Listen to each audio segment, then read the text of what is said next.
duke falenderuar Allahun Azza wa Jall, Zotin e gjithësisë, atë e lavdërojmë dhe prej tij ndihmë dhe falje kërkojmë, i kërkojmë mbrojtje Allahut të madhëruar nga ligësia e veteve tona dhe nga pasojat e gjunaheve. S'ka dyshim se atë që Allahu e udhëzon në udhën e drejtë, për të nuk ka humbje, ndërsa për cilin do që e ka humbur udhën e drejtë, ata askush nuk mund ta çojë nga e mbara përveç Zotit të tij. Dëshmojmë dhe deklarojmë me bindje se nuk meriton të adhurohet askush dhe asgjë tjetër përveç Zotit të gjithësisë, dhe se Muhamedi ishte robi i Allahut dhe i dërguari i tij, paqja, mëshira dhe bekimet e Allahut qofshin mbi të, mbi familjen e tij të ndershme, mbi shokët e tij fisnik dhe mbi të gjithë njerëzit që e ndjekin dhe që do të vazhdojnë ta ndjekin në rrugën dhe fenë e tij deri në ditën e fundit.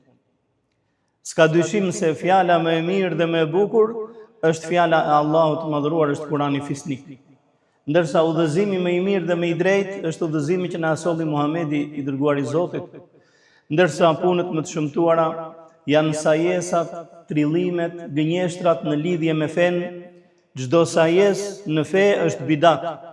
Çdo bidat është humbje dhe devijim, ndërsa humbja dhe devijimi nga udha e drejtë e çojnë njeriu në zjarrin e xhehenemit. Elusi Allahun Azza wa Jall, Zotin e gjithësisë, që të më ruaj mua, juve dhe të gjithë dashurit tanë nga zjarri i xhehenemit, ashtu siç e lut Allahun Azza wa Jall që siç na bashkoi sot në këtë vend të begat, në këtë ditë të bekuar, në ditën e Xuma, të na bashkoj Zoti mbas vdekjes në xhenetet e amshueshme me rahmetin e tij, me mëshirën e tij. Të nderuar besimtarë, namazi është shtylla e dytë e fesë islame. Profeti i dashur Muhamedi sallallahu alaihi wasallam thot: "Bunia al-Islamu ala khams." Feja islame ngrihet mbi 5 shtylla. Shahadatu an la ilaha illa Allah wa anna Muhammeden Rasulullah. Dëshmia se nuk ka Zot tjetër të vërtet përveç Allahut, Zotit krijuesit fuqiplot, dhe se Muhamedi është rob dhe i dërguar i tij. Wa iqamus salah, falja e namazit. Wa ita'uz zakah, dhënia e zakatit. Wa sawmu Ramadan, agjërimi muajit Ramazanit. Wa hajjul beyti men istata'a ilayhi sabila, dhe kryerja e haxhit, e pelegrinazhit në Mekë për atë njeri që ka mundësi. Pra shtylla e dytë e fesë islame ishte falja e namazit, dhe për nga rëndësia është me njëherë mbas shahadetit. I dërguari Allahut, paqja dhe bekimi i Allahut qofshin mbi të, ka thënë: "Ra'sul emri l-Islam wa amuduhu s-salah." Kreu i të gjitha çështjeve është Islami, dhe shtylla mbajtëse e Islamit është namazi. Namazi është lidhja midis robit dhe Zotit të tij. Prandaj është quajtur salah nga fjala sile, që do të thënë lidhje. Ai njeri që kujdeset për namazin e tij dhe që i fal ato 5 vakte që Zoti na i ka lënë amanet, e mban lidhjen e tij me Zotin e tij. Namazi është kopshti i adhurimeve. Në të ka veprime të mrekullueshme dhe fjalë të mrekullueshme. Në të ka tekbir, me të cilin fillon namazi, thënia Allahu Ekber. Allahu është më i madh. Allahu është më i madh dhe më i madhërisëm se sa mund ta imagjinojnë njerëzit. Por kuptimi është edhe Allahu është më i madh se çdo impenjim dhe çdo punë jotja, prandaj falja zemrën tënde, mendjen tënde, namazit. Prandaj kur besimtari thot Allahu Ekber dhe hyn në namaz, e ka lënë mbas shtëpinë e dynjës. Dhe i është dedikuar dhe përkushtuar Zotit të tij. Në namaz ka qëndrim në këmbë, ku besimtari madhëron Zotin e tij, dhe pastaj fillon lexon nga fjala e Allahut, nga Kurani i Kerim. Në namaz ka ruku, në cilën përulemi dhe i shprehim Zotit madhështinë që i takon. Pastaj ka qëndrim gatitur. Pas ngritjes nga rukuja, të cilën robi e mbush me lëvdata për Allahun, për krijuesin e tij. Pastaj në namaz ka sejdë, ku besimtari vendos ballin e tij, pjesën më fisnike të trupit të tij në tokë, për të madhëruar Zotin që e krijoi dhe që e formësoi në formën më të bukur dhe që i jep mirësi dhe begati pafund. Pastaj ka kuud, ka qëndrim ulur, ku besimtari në atë qëndrim madhëron dhe falenderon Zotin e tij. Dhe pastaj namazi mbyllet duke dhënë selam, paqe. Më thoni, ku ka ndonjë fe që të ketë diçka më të bukur, ndonjë adhurim më të këndshëm, më të mrekullueshëm se namazi? Namazi është strehza e besimtarit kur ky gjendet në vështirësi. Allahu Azza wa Jall thot në Kur'anin Fisnik: "Wasta'inu bis-sabri was-salah." Kërkojini ndihmë Zotit tuaj me durim dhe me namaz. Kërkoni ndihmë nga Allahu Azza wa Jall. Sa herë të vështirësohet gjendja, kërkojni ndihmë Zotit me durim dhe duke falur namaz. Profeti sallallahu alaihi wasallam i thoshte Bilalit, muezinit të tij, kur e urdhëronte që të thriste ezanin apo të bënte ikamet: "Arihna biha ya Bilal." Thire ikametin që të na qetësohet zemra o Bilal. Të na qetësohet zemra, na rehatohet shpirti duke falur namaz. Allahu Azza wa Jall e thot në Kur'anin Fisnik: "Ala bi dhikrillah tatma'innul qulub." A nuk qetësohen zemrat kur përmendet Allahu Azza wa Jall? Nëse zemrën nuk e qetëson përmendja e Zotit, çfarë tjetër mund ta qetësojë atë? Namazi e largon njeriu nga punët e këqija dhe nga veprat e shëmtuara. Inna salata tanha anil fahsha wal munkar. Me të vërtet namazi parandalon nga veprat e këqija dhe nga punët e ulta. Të dërguarit e Allahut sallallahu alaihi wasallam i treguan se një njeri vidhte, por vinte edhe në xhami dhe falej. Profeti sallallahu alaihi wasallam tha: "Nëse do të vazhdoj të falet, do ta largoj namazin nga vjedhja. Nëse do të vazhdoj të falet, do të largohet nga vjedhja, sepse me të vërtet namazi e ndalon njeriu nga punët e shëmtuara dhe të ulta." Namazi është drita e besimtarit në zemrën e tij dhe do të jetë për të dritë dhe mëshirë në botën tjetër. Profeti i dashur Muhamedi sallallahu alaihi wasallam thot: "As-salatu nurun." As-salatu nurun. Namazi është dritë. Men hafadha alaiha kanat lahu nuran wa burhanan wa najatan yawm al-qiyamah. Me të vërtet ky namaz është dritë, ai që kujdeset për të, do të jetë për të dritë, do të jetë argument dhe do të jetë shpëtim për të në ditën e gjykimit. Namazi është dhurata që ia dha Allahu Azza wa Jall Muhamedit sallallahu alaihi wasallam dhe krejt muslimanëve në qiellin e shtatë.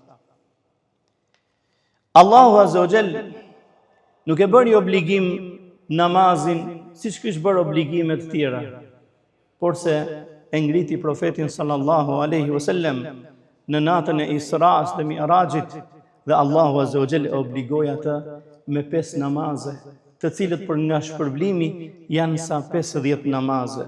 Namazi është gëzimi i zemrave të besimtarëve. Profeti sallallahu alaihi wasallam thot: "Ju'ilat qurratu 'aini fi s-salah." Më është dhënë qetësia e zemrës dhe e shpirtit tim kur jam duke u falur. Atje e ndjej kënaqësinë dhe lumturinë shpirtërore kur jam në namaz. Namazi është ai me të cilin fshihen gabimet dhe shlyhen gjunahet.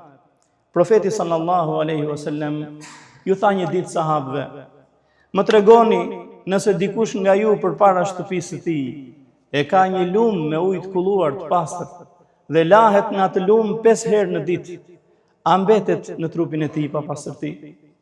Një njeri që lahet 5 herë në ditë, a ka njeri më të pastër se ai? Thanë: "Jo, i dërguari i Zotit, nuk mbetet në trupin e tij pa pastërti." Tha: "Kështu është shembulli i 5 namazeve. Ai që i fal ato dhe kujdeset për to, ato do t'ia shlyejnë gjunahet." Profeti sallallahu alaihi wasallam na porosit që të tregojmë kujdes të veçantë për namazin me xhamat, për namazin që falet bashkërisht në xhami. Salatul gjemaati afdalu min salatil fedhi bi 27 daraja. Namazi që falet për burrat bashkërisht në xhami, namazi që falet në xhami me xhamat e ka vlerën sa 27 namaze nga ato që mund të falë dikush nga ju në shtëpinë e tij. Prandaj për atë njeri që ka mundësi ta falë namazin në xhami, kjo është më së këshillueshme, pasi shpërblimi është shumë i madh. Tregohet se njëri nga dietarët e hershëm, nga muslimanët e hershëm, quhej Muhammed dhe ishte kadi gjykatës, thot e kam falur thot namazin në xhami pa e humbur tekbirin fillestar thot për 40 vjet, me përjashtim të një dite thot kur më vdiq nana. Atë ditë thot më iku namazi. Dhe kur mbarova thot me varrimin e saj, u ktheva në shtëpi thot dhe e fala namazin 25 herë.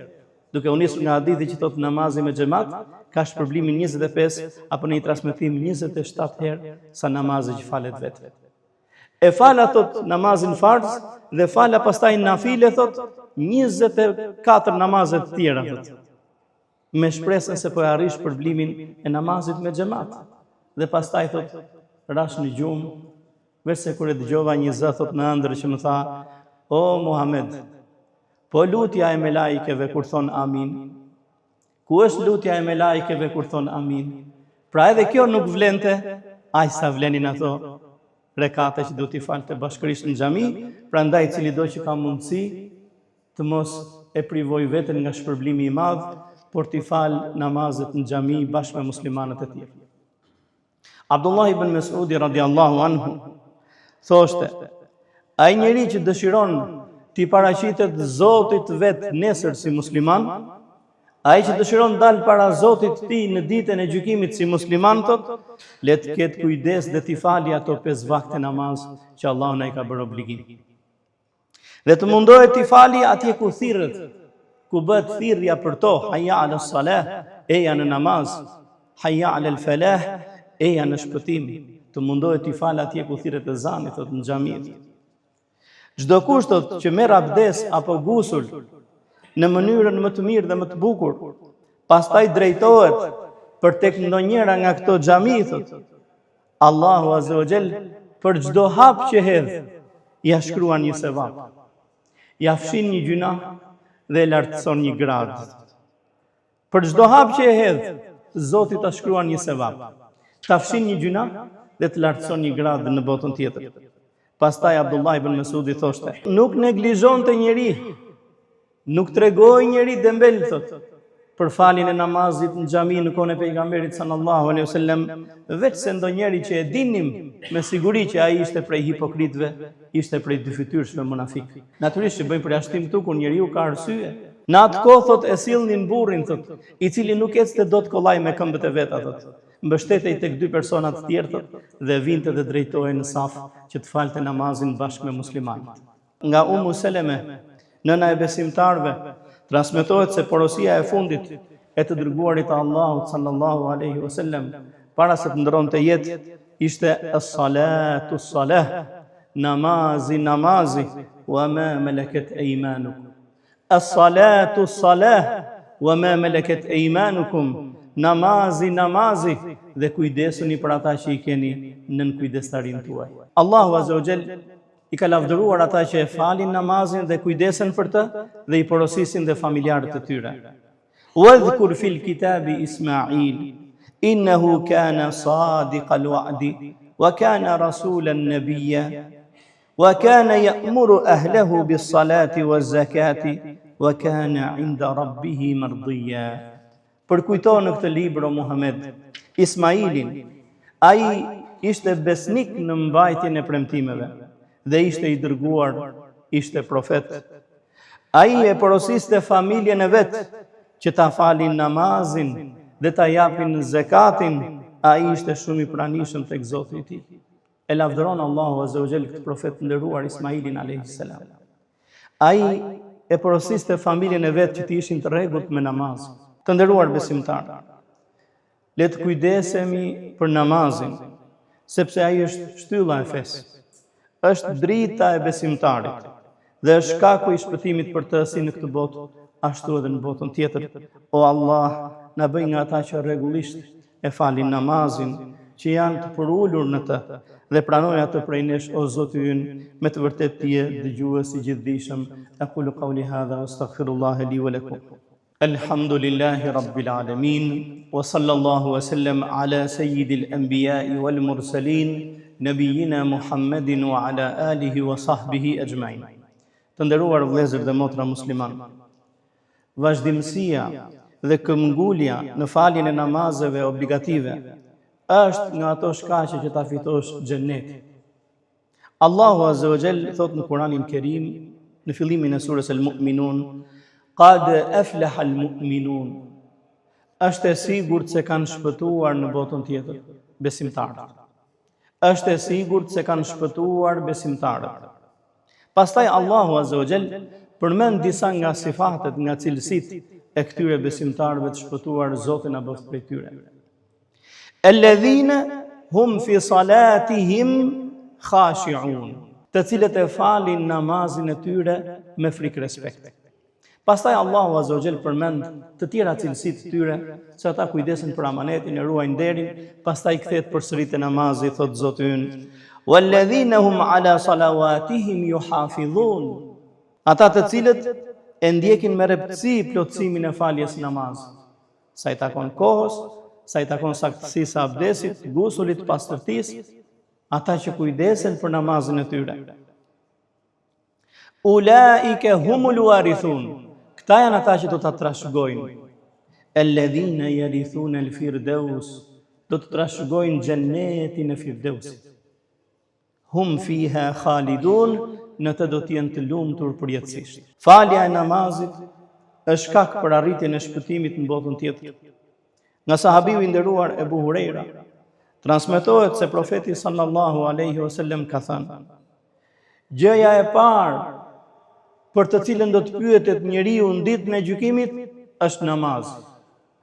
Nëse namazin e kanë rregull, atëherë të gjitha punët Allahu Azza wa Jall do t'ja rregullojë. Ky me të vërtetë që ka shpëtuar dhe ka fituar.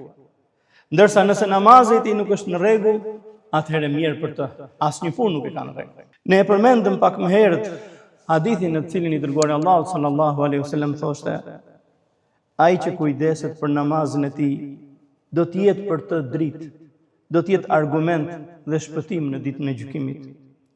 Ndërsa e kundërta, vëllezër dhe motra të nderuar, lënia e namazit është ndër gjunahet e mëdha. Allahu Azza wa Jall thot në Kur'anin Fisnik: fa khalafa min ba'dihim khalfun adaa'u as-salata wattaba'u ash-shahawat fasawfa yalqawna ghayya. Dhe pas atyre të mirëve, pas breznive të para që ishin besimtarë të mirë, erdhën brezni të tjera, të cilët e braktisën namazin. Pas atyre të parëve, breznive të para që ishin njerëz të mirë dhe të devotshëm, erdhën brezni të tjera që e lanë namazin, e braktisën namazin dhe u dhanë pas qejfeve, thot. Dhe këta thot do të hidhen në çdo të keqe, ose do të hidhen në ghaje, që kanë thënë është një lugin në xhehenem, Zoti na ruaj. Pas breznive të para që ishin ata gjyshër të mirë që e donin fenë e Zotit, që e dinin çfarë ishte halal e çfarë ishte haram, erdhën disa brezni të tjera që hoqën dorë nga namazi dhe u dhanë pas qejfeve, dhe këta do ta gjejnë dënimin, Zoti na ruaj. Illa man taba, përveç atyre që pendohen, wa amana, dhe që besojnë, wa amila salihan, dhe që bëjnë vepra të mira dhe bamirësi, fa ulaika yadkhuluna al-janna, këta në botën tjetër do të hynë në xhennet, wala yudhlamuna shay'a, dhe nuk do t'ju bëhet kurfar pa drejtësia. Kur banorët e xhehenemit t'jenë vendosur në xhehenem, Zoti na ruaj, do ta pyesin njëri tjetrin. Ashtu siç na e përcjell Allahu Azza wa Jall fjalën e tyre në Kur'anin Fisnik. Do të thonë: ma salakakum fi saqar, çfarë ju ka sjell juve këtu në saqar? Ose do t'i pyesin me lajket e xhehenemit: çfarë ju solli juve në zjarr? A e dini si është përgjigjja e tyre? qalu lam naku minal musallin. Gjë e parë që do të përmendin, thonë, po ne nuk falnim namaz. Ne nuk falesim. Wa lam naku nut'imul miskin. Ne nuk kujdeseshim që ta ushqenim fukarajnë. Wa kunna nakhudu ma'al khaidin. Wa kunna nukadhibu bi yawmiddin hatta atana al-yaqin. Ne thot nuk faleshim. Nuk ishim nga ata që falnin namaz thot. Dhe nuk ishim as nga ata që ushqenin të varfrin. Ne lëshoheshim në bisedat kota, merreshin me llafe dhe me punë të pahishme dhe të pavlerë. Dhe ne e mohonim ditën e dhënies llogarisë. Kështu vazhdoi puna thot derisa na erdhi vdekja, Zoti na ruaj. I dërguari Allahut sallallahu alaihi wasallam thot: midis njeriu thot dhe idhujtarisë apo mosbesimit është namazi. Midis njeriu thot dhe idhujtarisë apo mosbesimit namazi është. Dallimi mes nesh dhe atyre është namazi, thot profeti sallallahu alaihi wasallam. Ai që e la atë ka mohuar.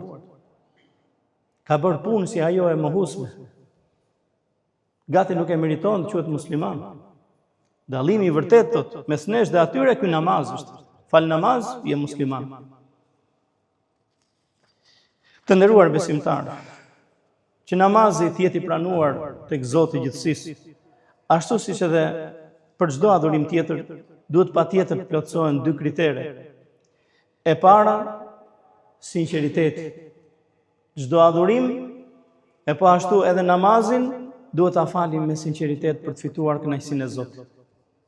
Dhe e dyta është të jetë në përputhje me dispozitat e fesë, ta falim namazin ashtu siç jemi urdhëruar, siç na e ka mësuar profeti sallallahu alaihi wasallam.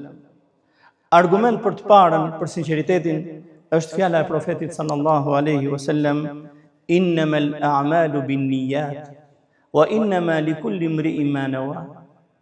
Padyshim se veprat tek Zoti vlerësohen sipas niyetit, sipas qëllimit, dhe çdo njeri do të marrë për shpërblim atë çfarë ka pasur për qëllim.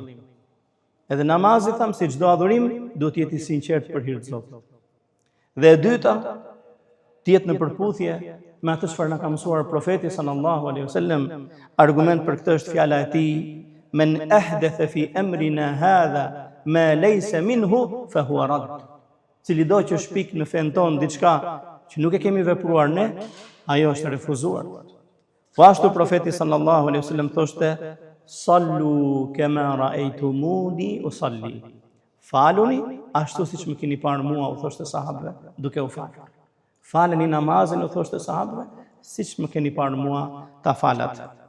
E mbyllim këtë ligjërat sotme me fjalën e Allahut azza wa jall, i cili na urdhëron në Kur'anin Kerim dhe na thot: utlu ma uhiya ilayka min al-kitab wa aqimis salah inna as-salata tanha 'anil fahsha'i wal munkar wa la dhikrullahi akbar wallahu ya'lamu ma tasna'un. Lexo ato çfarë të shpallet nga Zoti yt, pra nga Kurani, dhe fale rregullisht namazin. Dhe fale namazin, me të vërtet namazi largon nga punët e shëmtuara dhe nga veprat e këqija. S'ka dyshim se përmendja e Allahut është nga adhurimet më të mëdha. Allahu e di mirë se çfarë ju veproni.